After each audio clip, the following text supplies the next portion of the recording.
Hello, everyone. Welcome to the Laughing Place TV Club. My name is Benji. I'm joined today with Rebecca. Hey. And Alex. Hello. And we're going to talk about 6 shows from the wonderful worlds of Disney. And then we'll share a little bit about what we're looking forward to next week. So why don't we start with Rebecca with the big sort of obvious choice with Bad Batch. The series premiere, which was on May 4th. I was going to say, the series premiere of Bad Batch, the episode was entitled Aftermath, and it was long because there's a lot of exposition to kind of bring you up to speed on what's going on with the Bad Batch. Had you guys watched the Clone Wars before? So were you these characters had been introduced during that run? Yeah, for me, that episode was the one that stayed with me the most from the final season, and I was excited for this feature-length premiere. I didn't expect it to be as long as it was. Yeah, me either. How about you, Ben? Yeah, I mean, I came and gone with the Clone Wars. Just it was kind of all over the place. But I did watch the final season on Disney Plus, and I thought the episode was okay, the Clone Wars episode, but I really liked this 70 minutes. And to me, it takes the scale of the Clone Wars, but then, in terms of action and all that, but then gives you like specific characters. So you're not flying over the galaxy dealing with like politics. It's more just what's happening to these guys. I agree. In fact, this one, it opens up with like this battle scene. We see a Jedi Master kind of up against a wall in a way and awaiting the reinforcements, and her Padawan arrives and lets her know that he has those reinforcements, but there's only 5. And you're like, and the thought is, well, that's not enough against this army I'm up against. But then off in the distance, you kind of see this rumble through the trees, and then these 5 amazing soldiers arrive on scene and just clear out this, massively larger army ahead of them. And that's kind of our introduction to them in this new series here. The 5 are Hunter, who's the leader there in the red headband. You have Wrecker, he's kind of the muscle. You've got Tech, who's the programming brains, and then you've got Echo. I'm not exactly for sure what his kind of I want to say, what's the word? His stereotype role is going to be within the pack. So Echo. This goes back from a while ago. He's not he's not a member of the Bad Batch. He joins them at the end. Mm-hmm. So he's more of like he was the one that they were like using basically as like a supercomputer. Mm-hmm. And so he's kind of the outsider, but he fits in nicely now. And it's gonna, for me, his journey is a little bit reminiscent of Picard in Star Trek when the Borg used him, and then you're brought back in, and there's kind of that bit of survivor guilt and that kind of thing. So it's going to be interesting. And then you've got Crosshair, and he is their marksman, and that's how we meet them. And then in the midst of these moments, we get to see Order 66, and we get to see the clones who had been side by side with the Jedi now turning against the Jedi. But these 5 are unimpacted by Order 66. And so they don't turn on the Jedi, and in fact are somewhat startled and confused by the turn. Crosshair is a little bit more inclined to follow Order 66, and that will continue to be a theme throughout the episode. They end up chasing down the young Padawan in order to kind of talk to him and let him know, hey, we're not against you, but he escapes. They don't end up meeting up with him, but they do let him go, much to Crosshair's dismay. He did not like that. But let's talk about that young Padawan. That's not just any young Padawan. Okay, now I am not well enough versed to have known that on first sight. It was later when I did, the Google check of stuff that I realized that Caleb is who I know as Kanan. Right. And I did, like I say, I was not enough aware. It wasn't deep enough. I didn't have my database. Wasn't that deep. And it's a deep cut if you only watch the cartoon, the animated series. But if you read the Kanan comic book that they did, written by Disney favorite Oh, why am I blanking on his name? Is it The Soul? Gargoyles guy, Greg Wiseman. Oh, Wiseman. Okay. There he goes by Caleb, and so you get it. Whereas they very rarely mention it in Rebels, so it's there was 2 deep cuts in this episode that I was like, there was that one, and then there was when Crosshairs,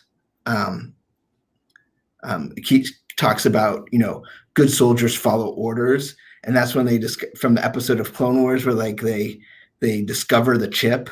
And like that's like there's this one there's one soldier that gets their chip activated too early, and just starts like using that as like their red room phrase. So like I was like, oh, I'm not like a Mike C level. I'm probably not on like your level of Star Wars fan, but I was like, oh, that's cool. So yeah, so that's what's going on Planet. And then once that moment happens where the Padawan escapes, it's at this point I believe that they travel back to Kamino. Correct? Am I correct on that? Yep. Yeah. And when they get back to Kamino, now that's that watery planet where the clones are being developed that we saw in the the prequel series, and with the long necks. Yes, with the somewhat translucent, incredibly pale, have clearly never seen a sun. Kaminoans. Kaminoans. So, yeah, they're there, and at this point, I think is when Tarkin shows up as well. Correct? Yep. And he is clearly not as in favor of the clones now. Of proceeding with the clone project now that Order 66 has been executed. He doesn't seem to want to continue now that we have the Empire as coming on the scene. But the Kaminoans are hopeful that he will feel differently. Which is interesting because we've always wondered like what was like why they switched from clone troopers to stormtroopers, and so they always just sort of explained it like, oh, they changed their mind. But like to actually see that happen is kind of cool after so many years of wondering. And as we know that he's concerned about them, we also are introduced to a young girl whose name is Omega. And initially we meet her as a medical assistant, and she just kind of appears for a moment. But then later on, she joins the Bad Batch in mess hall. And this leads to an understanding that these guys are a bit isolated, that they are clearly different than the other Kaminoan clones. And they get into a bit of a food fight. I think this is where Doobie fell in love with the show. I think when Wrecker is just kind of, all brute and jumping into this food fight, I think that's when Doobie fell in love with the Bad Batch. So he yelled, "I like this kid." And that caught Doobie's attention, I noticed. Let's see what else. So then Tarkin obviously is interested in these guys. The Kaminoans put them in a test, a battle test, and it reminded me of American Gladiators, like the grid and the various feats that they were supposed to be doing, except it's with against drones. But they decided to go live ammunition, which is not what you would expect your own people to do with you. As the Bad Batch says, it's one thing to kind of go through it. It's another to be the target practice. And this is where apparently there's a nod to a video game that a lot of Star Wars fans picked up on, in that Tech ends up jumping on top of the drone that's fighting them. And he reprograms it while he's on top of it. And I guess that was a feat that you could do as a Jedi in one of those classic video games. That's how you would defeat the clones. Oh, I vaguely remember that. You could jump on top of them and reprogram them. So that I saw some people on Twitter, catching on to that little nod, and they enjoyed that nod. And obviously they defeat these live ammunition clones, and they greatly impress Tarkin. However, he's concerned that they are too rogue. So then he wants to test them, and he sends them to Onderon, and they think they're going to go against other clones, but instead they find an encampment with 25 people, including children, and most of Bad Batch is not inclined to attack these seeming civilians, right, separatists, but Crosshair is still wanting to complete the mission. And among these is Saw Gerrera. How surprised were you to see Saw Gerrera pop up in this initial episode, Ben? I had that spoiled to me, and I don't know if it was because he was in the trailer or if it just got spoiled to me. So 0, but it was cool that they brought him back. I had not been spoiled. I had not been following trailers, so I had not realized that I would stumble upon him. But I thought it was interesting to kind of help us see how chaotic this would have been, because you had the side you thought you were fighting against all of a sudden is like the side you're supposed to support. I guess it's like, who really was the villain in that war I'd just been fighting all these years. So it was a chance to kind of see the challenges of the galactic war, and Saw gives them the chance. You can either adapt and survive or die with the past. The decision is yours. And the Bad Batch let them go. And as they're walking away, Crosshair very upset, but they discover an Imperial droid has been spying on them. A probe droid's been spying on them. And this makes Hunter realize that, no, I need to really take care of business. I need to pick a side here. And I can't leave Omega on that Camino ship. Or is it a ship? I guess it's like a home base. It feels like a planet, right? Yeah, but it's like the way that thing is. I guess that's a. Yeah. It's like it feels like Cloud City to me. Like it's a planet. It's on a planet. But what'd you say, Alex? I said it's like the top of an oil rig. Yeah, exactly. So they go back to get her, and then we're taken back to Camino, and we see that she is very enamored with them, and she's in their barracks trying to figure out more about them. They don't like the Empire doesn't like this. They capture her. She's in the brig. Then Bad Batch ends up in the brig. And so we see them have a chance to unite. This portion of the show led to this sweet moment between Omega and Hunter, because they're all sitting in the cell trying to figure out how they're going to get out. And I don't know if you noticed, but when Hunter puts his hand like this, Omega copies. And when Hunter does like this, Omega copies. And there's like this little mimicry going on. It was very, very sweet. I thought it was cool. And in the midst of this, they take away Crosshair. They're going to intensify his chip. They can tell this is one that they're going to have on their side. So they intensify his chip. In the meantime, Bad Batch, the ones remaining in the cell, figure out how to escape. They realize that, hey, this place wasn't designed to keep super soldiers like us imprisoned. They figure out a way to get out. Yeah, I don't know. That's what's going on. It's hard for me with this particular episode because it's so much exposition. It's like it was good, and I really thoroughly enjoyed it. But in a recap, I often feel like I have to share too much detail to really have fun with talking about it in a more of a recappy kind of way, because it's like there's all these nuggets of data because you're building the foundation. But here's my question overall. Did this tone of the show surprise you? In what way? Is it what you expect? We knew Bad Batch was coming. We've had a lot of different kinds of animation from Lucasfilm. We've had Rebels, we've had Resistance, and Clone Wars, and so. Not every Star Wars animated show is the same. We had the Ewoks, but this to me felt very, very familiar. It reminded me very much of Clone Wars. It opens with that overly dramatized narration that catches you up to speed on the events of the time, and the music very similar. And what I'm looking forward to is that one of the things that I enjoy about Clone Wars was that there was a lot of personality in the characters.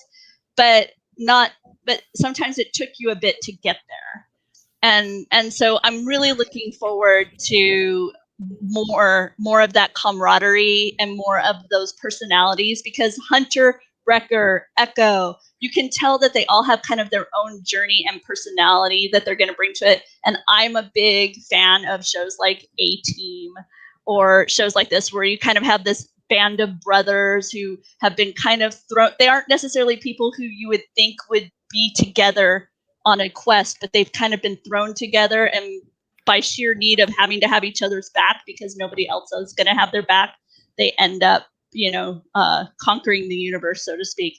So I'm looking forward to that. Alex, I mean, I know you struggled getting through Clone Wars a few times. What did you think?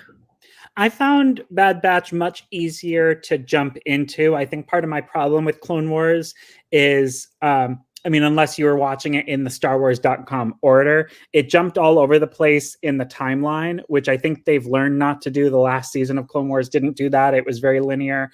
I have a feeling Bad Batch is just going to be linear from this point forward, and we're not going to get too much of what happened in the past.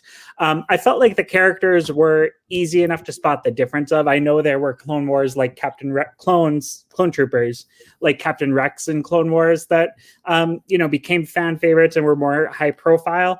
But I often found Clone Wars hard to kind of jump in to any given episode and find out exactly what was going on. I felt like this episode, starting at such a well-known moment in the canon of the moment of Order 66 being executed, made for a really exciting introduction.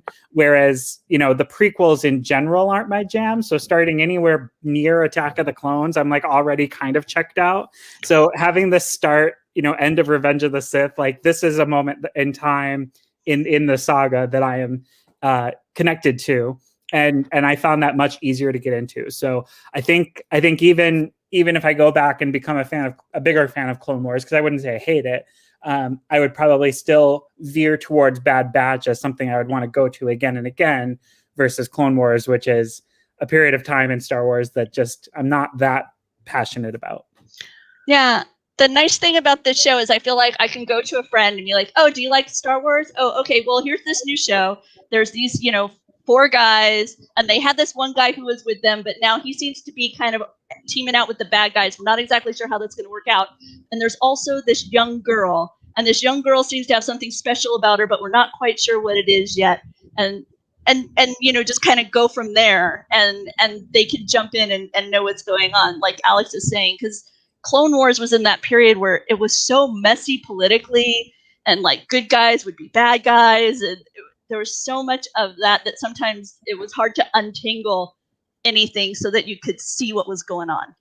Yeah, which is kind of the point of the prequels, right? It's like, you don't know who the good guys or the bad guys are. It's never that black and white.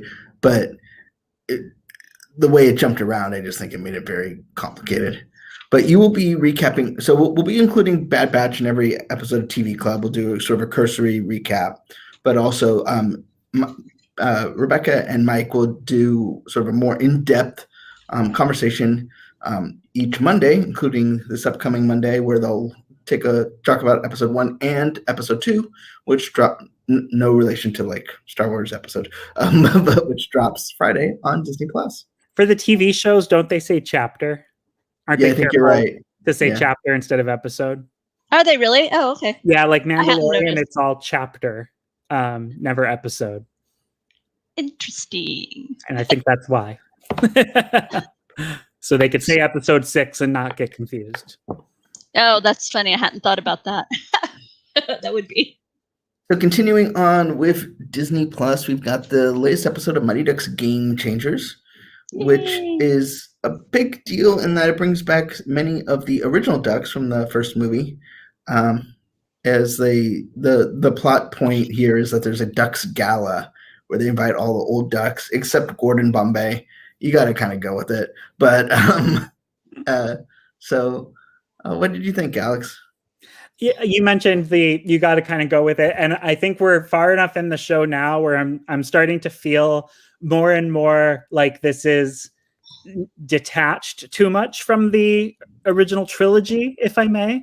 And so, like, tonally, I think there are things about Gordon Bombay's character projection that just don't make sense. And this episode really highlights it because one of the kids became a limo driver, but at first he says, I always ride to work in a limo. And you think of Gordon Bombay and his introduction in the first one where he meets the kids being driven in a limo. Wasn't he an attorney? Yeah, he was an attorney. So the more and more I dove into it, I was like, okay, it really doesn't make sense that Gordon Bombay ends up where he ends up in this series, like living in a ramshackle ice skating rink that he's banned hockey from.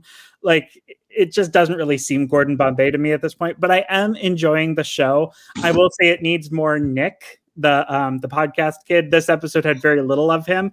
And so there was a point in it where I realized, like, I'm not liking this as much. And then he came in and he said his hilarious line that made me laugh. And I was like, that's what I needed. He needs to be in more scenes.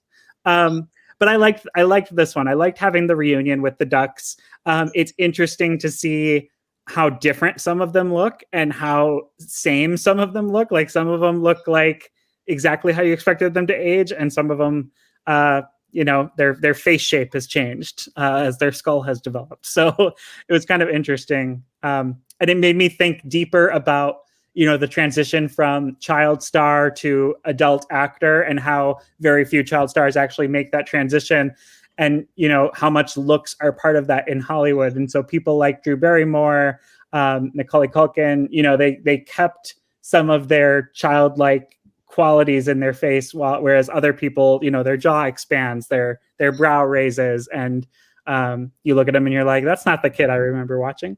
So it was interesting. Did anyone from any of the Ducks end up doing any major work after this? Just the one who didn't show up for this. It was nice to see. Nice to see the uniforms, and there's plenty of parts of this episode where it's like, they did it just so they could have that moment where it's like, the only reason that guy's a limo driver is so that he can drive the limo on the ice. It's the only reason that happened. Mm-hmm. But you kind of go with it, and it's fun to see the current child stars playing with the former child stars. Like, you just wonder what that would be like on set.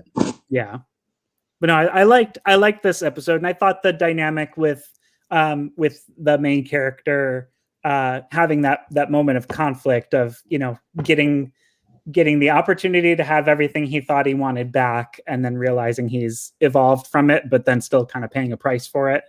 I thought was interesting. But then, what I find interesting is that there's two sports shows on Disney Plus right now. There's Ducks and Big Shot, and they're so totally different. Mm-hmm.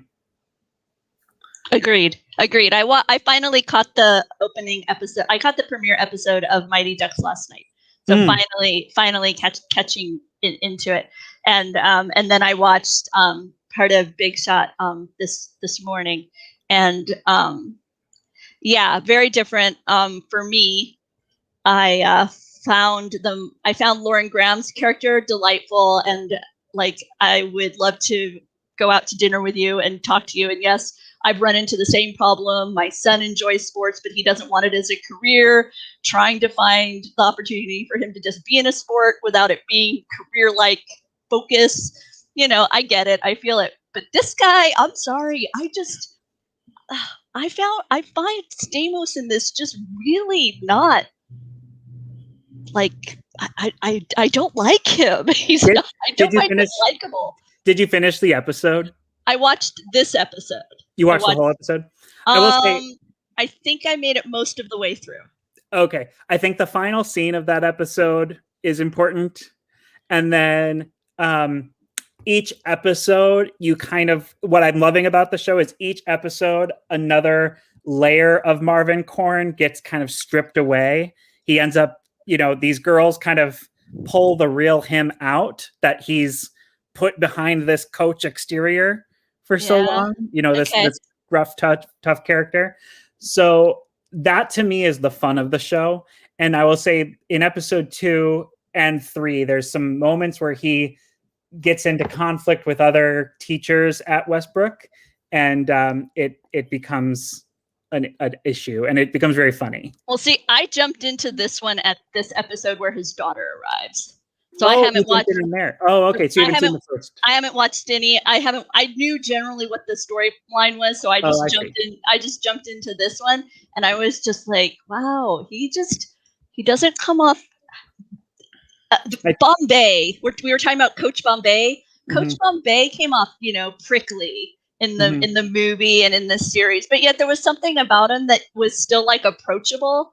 And for whatever reason, the way that they've chosen to portray this Stamos character, I don't even find him very approachable. I'm not cheering for him. It's so bad. To me, the turning point was the funeral.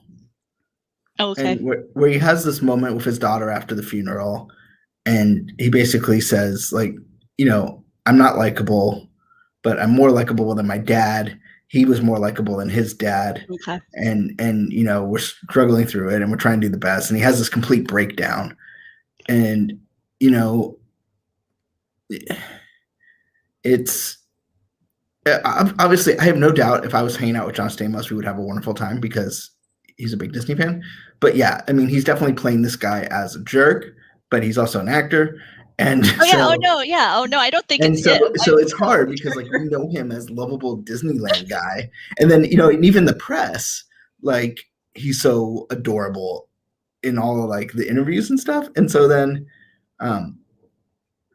it's just you just get I don't know, it just get torn. It's hard, especially in this, to separate the actor from the character, just because he's an actor that we're so surrounded by. But he picks his daughter up and just dumps her. I mean, they clearly have been apart for a while. They're both going through a really challenging time in life. She's going to a new school. She's completely upending her life. And he just abandons. I don't know. I was just and I think Holly's character, the assistant coach, is very much that voice, like you as the viewer watching and saying, what are you doing? She is that character who kind of steps in on your behalf most of the time to question him and say, like, why are you here? And he does. There is a line in the episode where he kind of confronts it. She says, you're afraid of her. Like, you're afraid of being a parent. You've had your wife, ex-wife with you up until now. You've been the one with the big career. You haven't really been there, and now you have to be there like you've never been there before. And he brushes it off, but later he says something like, you're right. And then you do see that kind of 180-degree turn where he goes from, she's upset about living in a hotel, but trust me, you're going to love it. You don't have to do your own laundry. You can get room service any time of day, to renting the house and kind of giving her more of a home life. And, having gone through this with his father, losing him and not having any closure on that relationship, getting to, talk to her and say what Benji was saying, that whole, we're echoes of our parents. In each generation, we get a little better. My dad's dad was terrible. My dad was bad. I'm a little better than him. I thought that was very redeeming. And I will say episode 2, I think you need to see of Big Shot, because there's this guidance counselor character, George Papas, who he gets kind of put in a room with, which is very, very funny of a dynamic. And also I love Yvette Nicole Brown's character as Principal Sherilyn. Yes. You don't get a lot of her in this episode. No. But the first 2, when she's dealing more one-on-one with him, there are some brilliant moments there. So I think maybe you need those first 2 episodes to like dive into this one and love what's happening. Okay. But yeah, he does intentionally play a character that nobody should really like. Everyone kind of fears, and really what the show is doing, I think you can kind of see the writing on the wall where it's going to go, because he got kicked out of college basketball for having a tantrum on the court and throwing a chair, and he's trying to get back there. And so you can kind of see the trajectory. He's going to make this team a success. He's going to do a good job. He's going to get the invite back to college, and he's going to decline it and stay here. So like, it kind of has a predictable ending, but it's what you want. Like, that's what you expect. Like this journey is going to make him whole again, fix the broken person he's become, and therein lies the fun. Okay. I'll give him more time. Yeah, I definitely recommend the first 2 episodes over this one. We have 2 Oh, and by the way, Alex and I are going to make TCKS a thing. Yeah. Marvin Korn made TCKS a thing, and now we're going to take it and carry it forward. Oh no! Take care. Why? Why am I not surprised? So we had a very special episode of Sydney to the Max. Yeah. Which I thought was fantastic. And it's, Sydney has a friend and who wears her hair naturally as an African American girl, and questions Sydney, has she ever tried it? And this puts Sydney on a journey of self-discovery about her hair. For those that don't know, Sydney's mom, who's the African American half of her, passed away before the series started, so she was raised by her dad and her paternal grandmother, and so she feels she's struggling with not only what the hair represents for her as part of her heritage, but also the part of her that's her mother that she doesn't get to have anymore. And then, as the show flashes back to 1992, you see Max. 1990 what? 93. Oh, sorry. 92 was first season. 93. And he plays, as a sort of as a 13-year-old white boy, he doesn't appreciate what his future wife has to go through for picture day. And you see that education. She talks about how she's going to get a relaxer, and he goes like, "Oh, I always relax before picture day." And and she's like, "No," which I totally get as a kid who grew up not realizing all that went into natural hair. So I thought this was a really great episode. It wasn't, and it definitely wasn't, blossom preachy, but it was, it was a great way for, for characters in both decades to discover themselves. Alex? Well, and the missing link too, and in the photo over here, the woman in the middle is Sydney's grandma on her mom's side, and she was involved in both the flashback 1993 13-year-old Max story and the modern day 13-year-old Sydney story. So it was Alicia's, finally having a moment and expressing to her mom, "I don't like getting relaxers. I feel like I lose a part of my identity when my hair gets straightened." That convinced her as a lawyer and judge in the future to kind of let her hair grow a little more natural. She has a conversation with her daughter in the past about how, I straighten my hair because I work in a firm with mostly white men, and I feel like, it looks more professional, and I want that for you. And, they have this conversation where Alicia then inspires her to wear her hair curly and kind of lose that stigma that having curly hair is unprofessional. And then in the future, with Sydney finding out that, she's straightened her hair since before she can remember, and finding out that when her mom died, her grandma Judy, Caroline Ray, took her to her salon, who then straightened her hair and bought her a straightener. And, she's been unconsciously doing it ever since. So there was also this connecting tissue where the salon that the maternal grandmother and Alicia used to go to, they then take Sydney to the salon. It's that salon owner's child, now grown up, owning it, running it. And, just this kind of nice moment where everyone's trying to teach her, here's what type of hair you have. Here's are your options. You've got a lot of them. Whatever you choose now isn't necessarily forever. And then the creepy mannequin head that Max is holding in this shot, by the way, was just, he went to a store that sells beauty supplies to schools, and was trying to give his daughter like heads to work with, to play with, instead of having to do her own hair. So that's why he has this disembodied head, if you haven't seen the episode. I'm grateful for episodes like this, because I myself was blessed enough to have the variety in my life that, I can remember my friend having her hair done by her mom, and then I would be like, "Oh, let's go swimming," and she's like, "Are you kidding me?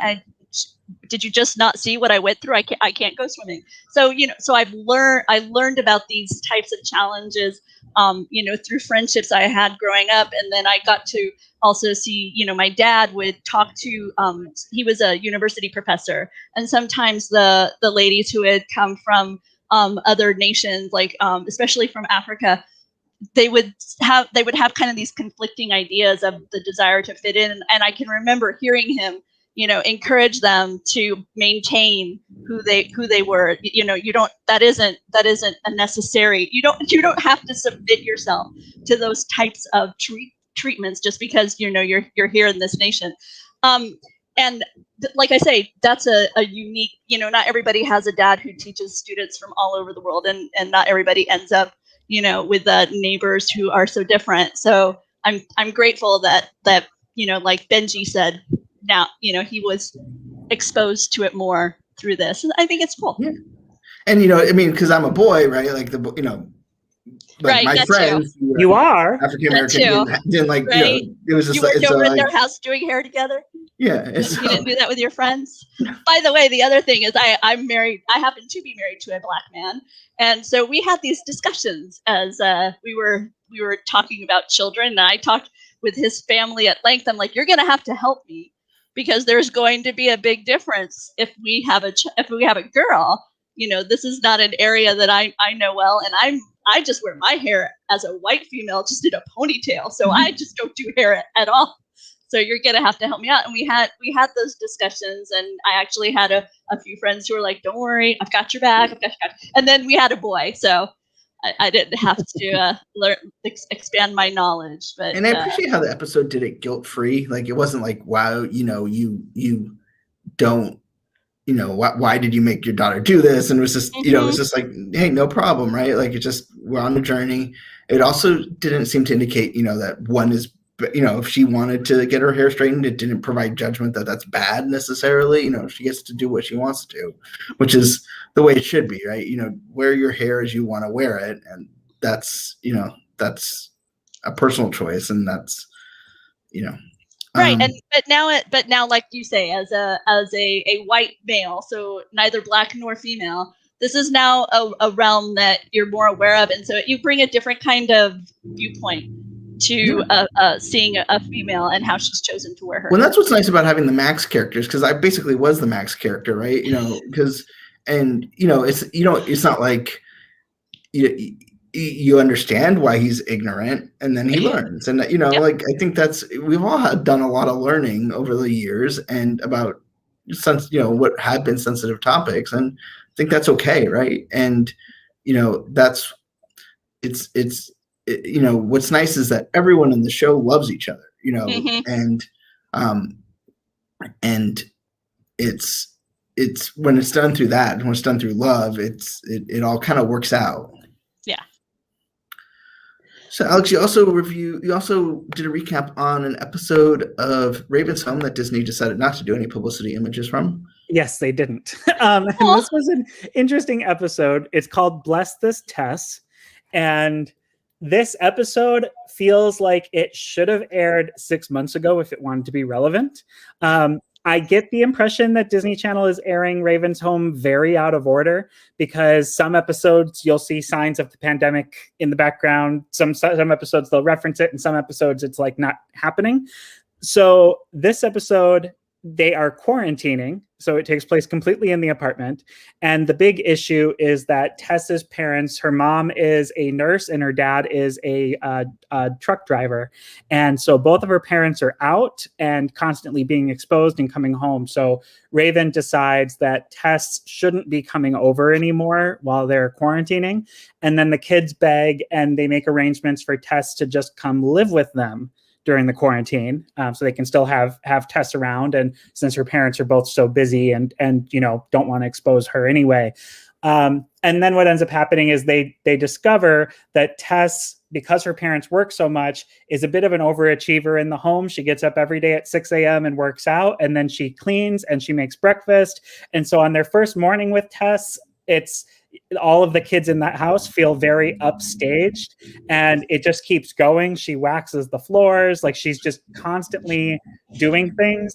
And and Raven makes a joke at one point, like, when this is over, I'm sending you guys to live with her parents and I'm keeping Tess. And so it gets to a point where they're all talking about how they feel so outshined by Tess, and how they wish she wasn't living with them anymore. And at that moment, she's under the bed cleaning and she hears the whole thing.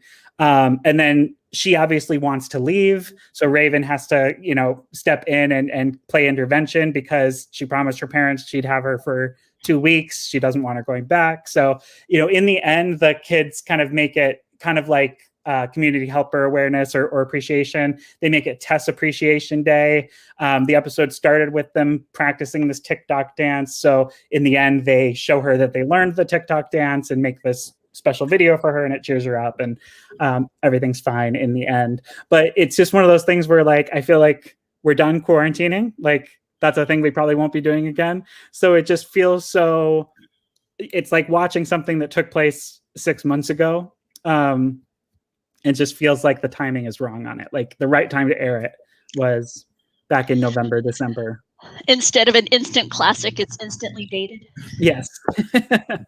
And as Alex pointed out, this week, if you're watching Raven's Home and Sydney to the Max, you get a double bat mitzvah episode. Yeah, tomorrow on both episodes are bar mitzvah themed. In Sydney to the Max, I think she's helping a friend plan her bat mitzvah. And then on Raven's Home, Levi is having his bar mitzvah. So nice. Yeah. Lots happening over there. Yes. So L'Haim on the channel. It's going to be a big day. Is it still traditional? Is the fountain pen still like a bar mitzvah gift? That's what my dad used to talk about. Fountain pens. No. Yeah. Okay. Got savings bonds. That feels like his generation. Ooh, I feel like a fountain pen. I feel like your bar mitzvah was very different though, because I've seen the decorations in your parents' garage still. And seriously? It does not look like any bar mitzvah I've ever seen. Oh. What was the theme of your bar mitzvah, if you want to share with the world? What do you think the theme of? Well, no, I didn't think it would be that broad. I thought maybe like a niche within it, but okay, Disney. Okay, that's fine. I just thought I'd. We have these big wooden cutouts that are painted and glittery, and I just realized I've never seen pictures of Ben's bar mitzvah. Now I need to call mom and be like, hey, show me. It was not a good day. I want to see. I want to see pictures. Just the pictures are good. I do not like being the center of attention like that. Yeah, but I still want to see pictures. Did you get the chair moment? The chair, yeah. Of course. I know Gideon's closing in on 13. Yeah, I know. So, moving from the Disney branded universe to something completely different, Big Sky. Oh, that is completely different. So behind the scenes, the Amphibia episode Tony was scheduled to talk about today never aired. Oh no!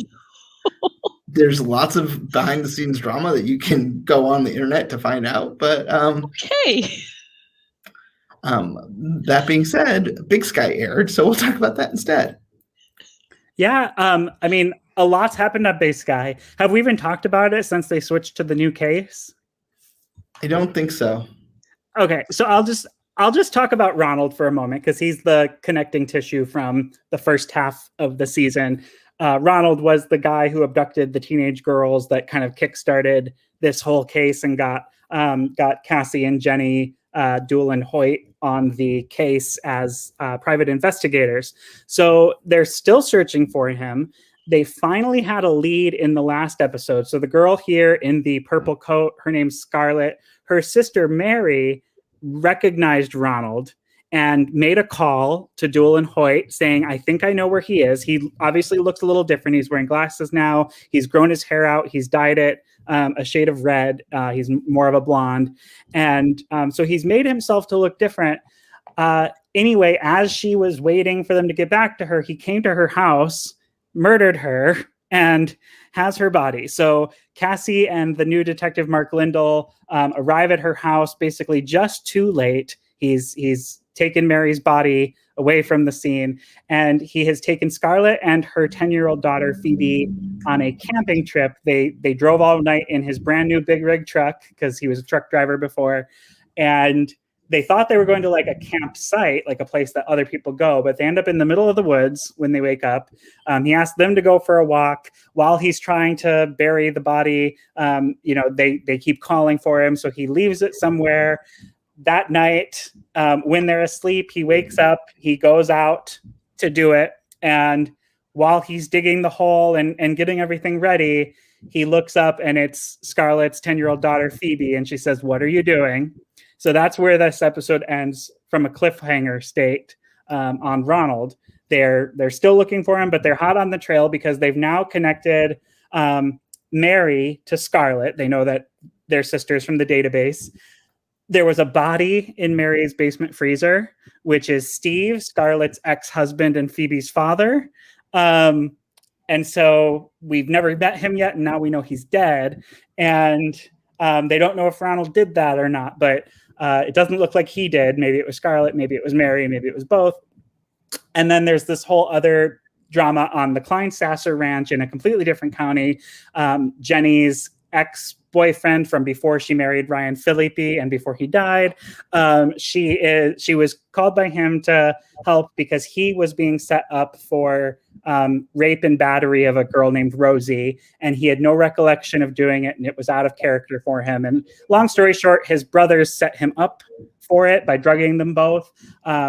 This family is very crazy and devious. Blake, the guy who hired Jenny in the first place, has since been murdered and was buried in this episode. And we found out in this episode that the mom wants to kill the husband. Like this, everyone wants to murder everybody. So lots of drama, just keeps going. But the big cliffhanger was Phoebe finding Ronald burying her Aunt Mary in the middle of the woods. So it's kind of like next week, I think one of either two things are going to happen. Either Scarlett's going to catch them both and save Phoebe, and they're going to somehow get away from Ronald, or Scarlett's daughter is going to go missing all of a sudden. And then she'll find out that her sister is missing, which she doesn't know yet. So very tangled web. This is David E. Kelly, by the way, same producer as Big Shot. What did you think of this second? This is like a second season, right? There was like a kind of a break. It feels like a second season. Yeah, there was a winter break between the kind of storyline that they started with, the case that they were trying to solve. They found the missing girls. They did away with the officer who was kind of the ringleader of that sex trafficking operation. And then now they're kind of on a different case while still looking for Ronald, who evaded them. So I feel like the first episode of this transition was a little hard to get through, where you meet the Klein-Sassers, kind of like you were talking about with the Bad Batch. It was a lot of exposition. It was like 5 or 6 new characters suddenly thrown into the ring to try and get to know and understand. And you just couldn't, in that 45 minutes of content, get through enough of it. So I would say if you were a fan of the first half, I'm still a fan of the show. I'm actually really liking the second story as well. But it has taken probably 2 episodes of the Klein-Sasser case to kind of really get used to it. Okay. Yeah, there wasn't much of a transition, it felt. Yeah, even though it's still season 1 and this is like part 2, it feels like a second season. Yeah, I got the impression from a review that I saw that there's I want to say like a stylistic difference between the two. Tonally, where the show started in Nebraska and where they are now, they've gone even more rural, and it was already pretty rural. So now it's like farm, nothing but ranches and cattle. And there's like 1 bar in the town and 1 motel. So like everybody knows everybody's business, that kind of place. Okay. Yeah, I bailed a couple of episodes into the original. It was too creeped out. I got too creeped out. Yeah, it has gotten creepier because Ronald, you probably remember Ronald's mother, Helen. He did eventually kill her, and now he's still like talking to her. And in this last episode when he killed Mary, she had all these like Victorian style dolls in the house, and he picks up one that has the same hair color as his mom and starts talking to it like he did his mother. So he's like, keep a good clean house, Ronald, as he's cleaning up the blood from this murder he just made.